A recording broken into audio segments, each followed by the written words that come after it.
तो दोस्तों अब हम बात करते हैं कि आखिरकार मोनोपोलिस्टिक कंपटीशन में इक्विलिब्रियम ऑफ फर्म किस तरीके से होता है in the short run as well as long run. तो इससे पहले हमने आपको मोनोपोलिस्टिक कंपटीशन के बारे में, आपको उसके जो फीचर्स है उसके बारे में जानकारी इससे पहले हमने आपको दी हुई है। तो मोनोपोलिस्टिक कंपटीशन में फर्म जो है वो शॉर्ट रन में एबनॉर्मल प्रॉफिट भी कमा सकती है, नॉर्मल प्रॉफिट भी कमा सकती है और लॉसेस भी उठा सकती है। इसके अलावा मोनोपोलिस्टिक कंपटीशन में लॉन्ग रन में फर्म को केवल और केवल नॉर्मल प्रॉफिट मिलेगा। किस तरीके से ये प्रॉफिट मिलता है उसके बारे में डिटेल में हम समझाएंगे। उससे पहले मैं आपको बता देता हूं कि हम UGC NET, PGT economics, UPSC economics optional, UG PG तमाम तरीके के कोर्सेज चलाते हैं जो कि आपको हमारी एप्लीकेशन महाविद्या इकोनॉमिक्स स्कूल में मिल जाएंगे। तो आप हमारी एप्लीकेशन महाविद्या इकोनॉमिक्स स्कूल जरूर डाउनलोड कर लें। तो यहां पे हम आपको समझा देते हैं। सबसे पहले इक्विलिब्रियम के दो मेथड हैं। सबसे पहला टीसी और टीआर मेथड है, दूसरा एमसी और एमआर मेथड है। हमने जब आपको रेवेन्यू कर्व के बारे में बताया था तो हमने आपको बता दिया था कि मोनोपोलिस्टिक कंपटीशन के केस में प्राइस जो है, अगर मैं आपको दोबारा समझा देता हूं, हमने आपको जो समझाया था उसी चीज को रिपीट कर रहे हैं एक तरीके से कि क्वांटिटी जो है वो 0, मान लीजिए 1, 2, 3, 4, 5 इस तरीके से हम मान के चल रहे हैं कि क्वांटिटी जो है वो बढ़ रही है। तो जो प्राइसेस हैं, मान लीजिए हम इस पे प्राइसेस हमारा 10 है। अगर आप मान लीजिए आप 11 लेते हो तो कोई खरीदेगा ही नहीं सामान, या 10.5 लेते हो तो भी कोई सामान नहीं खरीदेगा, चलिए मान लीजिए। इसी तरीके से 9.5, 9, 8, 7.5, 7 एंड 6.5 हमने ऐसे तरीके से अज्यूम कर लिया। तो टोटल रेवेन्यू कैसे निकालोगे? टोटल रेवेन्यू जो होता है वो होता है मल्टीप्लाई पी इंटू क्यू। तो ये तो 0 ही रहेगा। 10, 19, 27, यहां पे चलिए मान लीजिए 8.5 मान लेते हैं। तो ये हमारा हो गया 8 चौक 32 और 2 34, ये हम 8 मान लेते हैं। 40, ये 7.5, ठीक है। 7 चौक 42 और 3 45, और चलिए ये मान लेते हैं 7, तो 49। तो इसका मतलब आप देख रहे हो कि जो इंक्रीज हो रहा है टीआर, लेकिन इंक्रीज का रेट जो है वो धीरे धीरे घटता चला जा रहा है।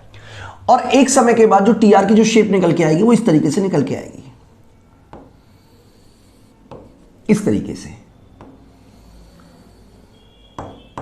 यानी कि एक समय तक टीआर इंक्रीज करेगा, एक समय के बाद ये कांस्टेंट हो जाएगा। ये जैसे यहां पे मैक्सिमम है, हम इसको ए पॉइंट बोल देते हैं, और उसके बाद फिर गिरना शुरू कर देगा। अगर हम टीसी की बात करें तो आप ऑलरेडी जानते हो, टीसी के बारे में आपने ऑलरेडी कर बनाया हुआ है कि टीसी इनवर्सली एस शेप्ड होता है, इस तरीके से टीसी होता है।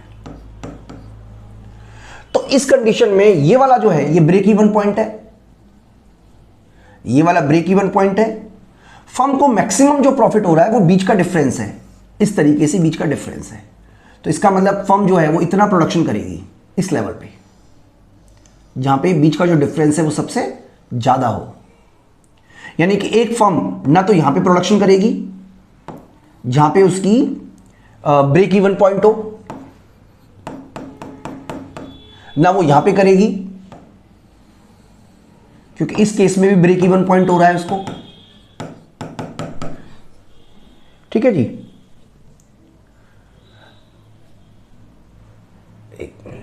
हाँ चलिए वो मिट गया, कोई बात नहीं। और इस वाले केस में सेल्स मैक्सिमम है Q3 पे, ये सेल्स मैक्सिमम है, लेकिन वो सेल्स मैक्सिमम के लिए भी काम नहीं करेगी। इक्विलिब्रियम पॉइंट वहां होगा जहां पर प्रॉफिट मैक्सिमम हो। तो ये वाला हिस्सा जो है ये प्रॉफिट का दिखा रहा है, यानी कि एक फर्म जो है वो Q4 तक प्रोडक्शन करना चाहेगी। इतनी सी बात आपको समझाने की कोशिश की जा रही है। अगर हम दूसरे मेथड की बात करें, एमसीएमआर मेथड की, तो वो भी आप समझ लीजिए, मैं आपको समझा देता हूं कि मोनोपोलिस्टिक कंपटीशन में जब आप एमआर बनाओगे तो एमआर आपका डाउनवर्ड ही बनेगा, इस तरीके का ही बनेगा। और इक्विलिब्रियम कंडीशन तो वही है जो आपने पहले पढ़ी हुई है कि एमसीएमआर को नीचे से कट करे ऐसे, यानी कि इक्विलिब्रियम पॉइंट ए नहीं होके बी है, क्योंकि इस केस में जो कॉस्ट है वो बढ़ेगी। तो ये सारा का सारा हमारा प्रॉफिट है और जो मैक्सिमम प्रॉफिट हमें मिल रहा है वो इस बी पॉइंट पे ही मिल रहा है, क्योंकि इसके बाद हमें फिर से लॉस मिलना शुरू हो जाएगा। तो इस तरीके से आपने समझा कि दो कंडीशन है, पहला MC इक्वल टू MR, दूसरा MC cut MR from below. तो ये दो कंडीशन आप याद रखिएगा। इसके बाद हम बात करें शॉर्ट रन इक्विलिब्रियम की। तो शॉर्ट रन में एक फर्म के पास, फर्म को क्या क्या मिल सकता है? फर्म को मिल सकता है एबनॉर्मल प्रॉफिट, दूसरा नॉर्मल प्रॉफिट, और तीसरा लॉसेस भी मिल सकते हैं। लेकिन ये डिपेंड करता है एवरेज रेवेन्यू और एवरेज कॉस्ट पर। एबनॉर्मल प्रॉफिट तब मिलेगा जब average revenue more than average cost होगा, लॉस तब होगा जब average revenue less than average cost होगा, और नॉर्मल प्रॉफिट तब होगा जब average revenue equal to average cost होगा। तो यहां पे मैं आपको 3 डायग्राम बना के दिखा रहा हूं, जिसमें मैं आपको तीनों कंडीशन के बारे में बता रहा हूं कि किस तरीके से नॉर्मल प्रॉफिट, एबनॉर्मल प्रॉफिट और लॉसेस किसी फर्म को बियर करने पड़ सकते हैं शॉर्ट रन में। तो मैं 3 डायग्राम आपको पैरेलली बनाऊंगा, जिससे कि अगर आपके मन में कोई कंफ्यूजन हो तो वो दूर हो जाए। देखिए, सबसे पहले हम जो डायग्राम बना रहे हैं वो बना रहे हैं मोनोपोलिस्टिक कंपटीशन में फर्म का इक्विलिब्रियम इन दी शॉर्ट रन। तो यहां पे आप समझ लीजिए कि ये जो डायग्राम है ये एबनॉर्मल प्रॉफिट का है, एबनॉर्मल प्रॉफिट। ये जो डायग्राम है ये नॉर्मल प्रॉफिट का है,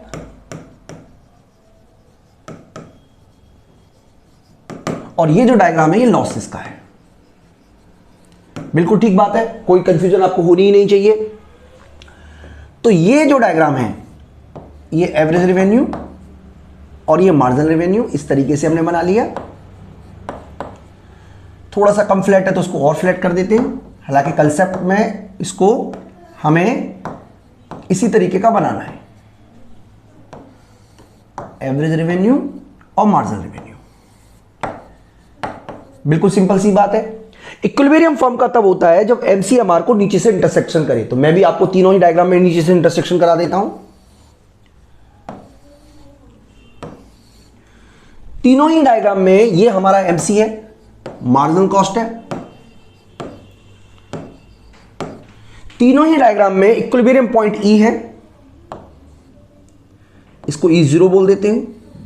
क्वांटिटी Q0 हो गई, ये हमारा है, मान लीजिए इसको हम A बोल देते हैं, और ये प्राइस डिसाइड हो गया। यानी कि ये चीजें बिल्कुल तीनों ही डायग्राम में सेम बनेंगी।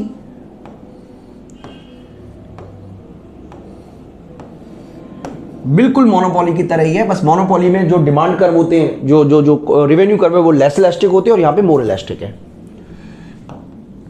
इसका मतलब मोनोपोलिस्टिक कंपटीशन में जो आउटपुट होता है वो मोनोपोली से ज्यादा होता है। मैं उम्मीद करता हूं कि आपको इतना समझ में आ गया होगा। अब हम बात करते हैं नॉर्मल प्रॉफिट की, लॉस की। तो एबनॉर्मल प्रॉफिट तब होता है जब फर्म की average revenue more than average cost हो, या आप कह सकते हो एवरेज कॉस्ट कम है। तो हमें क्या करना है, एवरेज कॉस्ट को फॉल करना है, ऐसे करके इस लाइन तक, जब तक AC कट नहीं करता, और उसके बाद बढ़ा देना है। ठीक है जी, बिल्कुल सिंपल सी बात है। अब आपको इसमें क्या करना है, यहां पे इस तरीके से एवरेज कॉस्ट का बनाना है नॉर्मल प्रॉफिट के केस में, और लॉसेस में आपको इस तरीके से एवरेज कॉस्ट का बनाना है। यानी कि इस कंडीशन में आप देखोगे तो हमने एवरेज कॉस्ट को एवरेज रेवेन्यू से कम बनाया है। मैं यहां पे लिख देता हूं आपके लिए, जिससे कि अगर कोई चीज आपको लिखने से रह गया हो, जैसे तीनों ही डायग्राम के लिए मैं लिख रहा हूं कि इक्विलिब्रियम पॉइंट कौन सा है, इक्विलिब्रियम पॉइंट E0 है। इससे पहले आप बता सकते हो कि AR MR का डाउनवर्ड होता है। मोनोपोलिस्टिक कंपटीशन में AR और MR डाउनवर्ड होने की वजह ये होती है कि जैसे जैसे आप प्राइस को बढ़ाओगे वैसे वैसे क्वांटिटी को कम होती चली जाएगी। मार्जिनल कॉस्ट यू शेप का होता है because of law of diminishing return, आपने ऑलरेडी पढ़ा हुआ है। इक्विलिब्रियम तब होता है जब MCMR को नीचे से कट करे, जो कि E0 पॉइंट है, जिसकी वजह से फर्म जो क्वांटिटी प्रोड्यूस करेगी वो करेगी OQ0, और जो प्राइस चार्ज करेगी वो चार्ज करेगी OP0। तो तीनों डायग्राम में आप सेम बात आप बोल सकते हो। उसके बाद आप बोल सकते हो कि इस कंडीशन, जब एबनॉर्मल प्रॉफिट की कंडीशन है, तो जो आपकी एवरेज कॉस्ट है वो BQ के बराबर है। यानी कि आपका जो पर यूनिट प्रॉफिट है,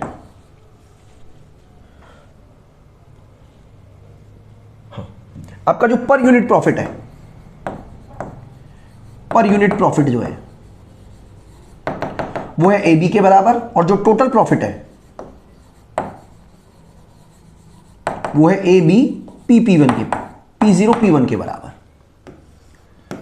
यानी कि ये आपका ओवरऑल प्रॉफिट को दिखा रहा है। तो इस तरीके से मोनोपोलिस्टिक कंपटीशन में इक्विलिब्रियम लेवल अटेंड होता है। बात करें नॉर्मल प्रॉफिट की, तो इस केस में आपकी जो एवरेज रेवेन्यू है वो आपकी AQ0 के बराबर है, यहां से लेके यहां तक, और एवरेज कॉस्ट भी AQ0 के बराबर है। तो क्योंकि दोनों बराबर बराबर है, इसलिए इस कंडीशन में फर्म को नॉर्मल प्रॉफिट मिलेगा। बिल्कुल सिंपल सी बात है भाई। नॉर्मल प्रॉफिट क्यों बना? क्योंकि AR डाउनवर्ड है, ये तो हमने ऑलरेडी पढ़ लिया, क्योंकि प्राइस के गिरने से क्वांटिटी बढ़ती है। MC अपवर्ड है, मतलब यू शेप का है, लॉ ऑफ डिमिनिशिंग रिटर्न की वजह से। AC भी यू शेप का होता है, लॉ ऑफ डिमिनिशिंग रिटर्न की वजह से। इक्विलिब्रियम पॉइंट इसका हो रहा है E0 पर, और ACAR बराबर है, इसकी वजह से नॉर्मल प्रॉफिट है। तीसरे केस में अगर आप एवरेज कॉस्ट निकालोगे तो एवरेज कॉस्ट जो है वो ऊपर की तरफ आएगी, B, यानी कि इस केस में एवरेज कॉस्ट BQ है, एवरेज रेवेन्यू AQ है। तो per unit loss, per unit loss, ये पर यूनिट लॉस को डिनोट कर रहा है। ये सारा का सारा हिस्सा पर यूनिट लॉस है। This is called per unit loss. तो इस तरीके से आपने समझा कि मोनोपोलिस्टिक कंपटीशन के केस में शॉर्ट रन में तीनों कंडीशन पॉसिबल है। एबनॉर्मल प्रॉफिट भी पॉसिबल है, नॉर्मल प्रॉफिट भी पॉसिबल है, लॉस भी पॉसिबल है। बात करें अगर हम आगे कंटिन्यू करें, तो लॉन्ग रन में मोनोपोलिस्टिक कंपटीशन में केवल और केवल और केवल फर्म को नॉर्मल प्रॉफिट ही मिलता है। इसकी वजह मैं आपको डायग्राम के थ्रू ही समझा देता हूं। देखिए, एक डायग्राम हम बना लेते हैं। मान लीजिए फर्म का डिमांड, ठीक है, और सप्लाई, दो चीजें होती हैं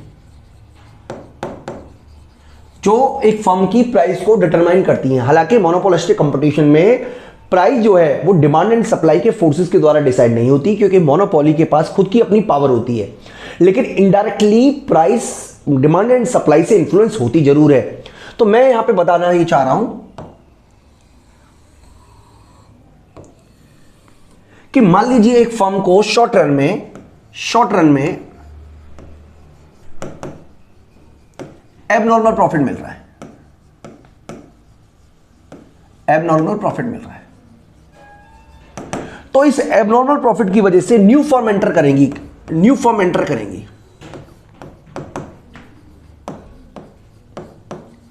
जब न्यू फर्म एंटर करेंगी तो जो सप्लाई है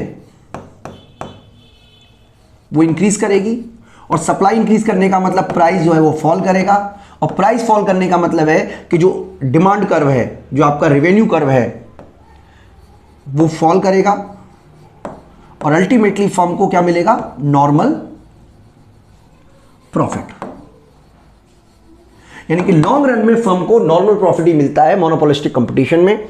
इसी तरीके से अगर किसी फर्म को शॉर्ट रन में लॉस हो रहा है, लॉसेज हो रहे हैं एबनॉर्मल प्रॉफिट में, तो सप्लाई में कमी होगी, क्योंकि जो लॉस उठाने वाली फर्म है उनमें से कुछ फर्में मार्केट को छोड़ देंगी।